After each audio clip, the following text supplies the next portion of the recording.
Coder l'asynchrone en JavaScript, on en a tous besoin. Que ce soit avec vos requêtes AJAX dans les navigateurs ou avec toute manipulation de l'entrée-sortie dans Node, vous en avez tout le temps besoin. Mais coder en asynchrone, c'est pas évident. C'est pas naturel et c'est pas transparent pour le développeur. Pour illustrer ça, je vous propose une base de code, ici présentée en synchrone. Cette base de code, c'est 2 requêtes AJAX séquentielles, une pour obtenir un token d'authentification, la seconde pour exécuter une recherche. Le code est sur GitHub et ça fonctionne avec l'API Twitter. Ici, on voit que l'API est synchrone parce que lorsqu'on lance une requête, on peut obtenir le résultat immédiatement derrière le symbole égal. C'est très pratique, mais surtout dans un langage comme le JavaScript où il n'y a qu'un seul thread, c'est bloquant. On n'a plus d'exécution de code pendant le temps de la requête et au final, c'est tellement peu performant que c'est inutilisable. Du coup, pour résoudre le problème, on a toujours utilisé les callbacks en JavaScript.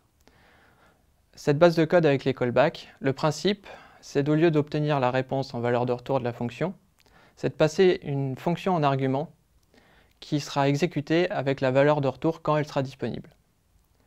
C'est bien, ça fonctionne, on l'utilise depuis longtemps, mais ça crée des problèmes d'écriture et de maintenance. Notamment, on voit ici une augmentation de l'indentation qui est très difficile à maîtriser. Et d'une façon générale, les codes avec callback, c'est très difficile à maintenir et c'est assez complexe à utiliser. Du coup, la communauté JavaScript a cherché des solutions pour simplifier ce code. La première révolution a été l'invention des promesses. Les promesses, ce sont ces objets qui représentent la promesse d'avoir une réponse plus tard, mais qu'on n'a pas forcément immédiatement.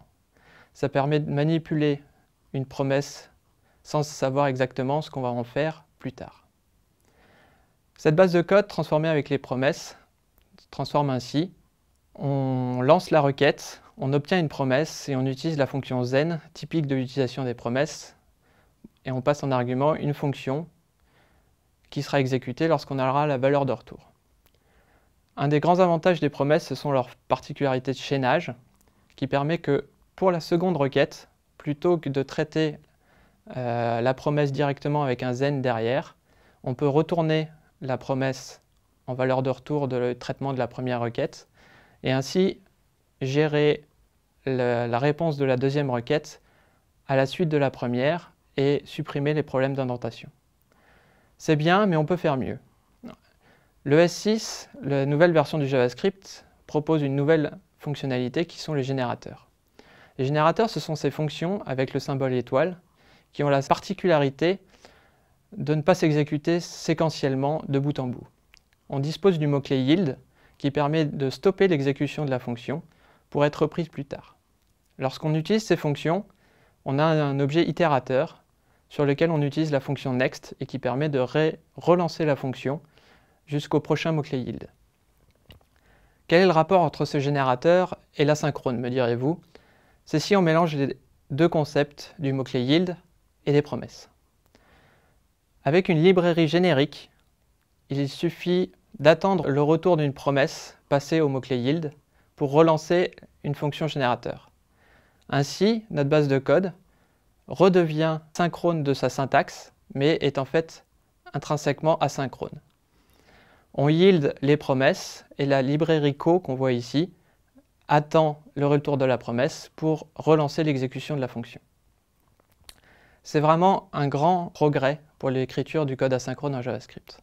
On peut aller encore un peu plus loin avec une norme de l'ES7 qui sont les async functions et qui permettent sans code générique de faire exactement la même chose. C'est exactement la normalisation de ce qu'on vient de voir. Au lieu d'utiliser une fonction étoile pour faire un générateur, on utilise le mot-clé async pour async function. On remplace les mots-clés yield par await et le fonctionnement est le même. On bloque sur une promesse et on attend la résolution de cette promesse pour continuer l'exécution. Et ainsi, on a une fonction asynchrone très lisible que je vous conseille d'utiliser dès aujourd'hui.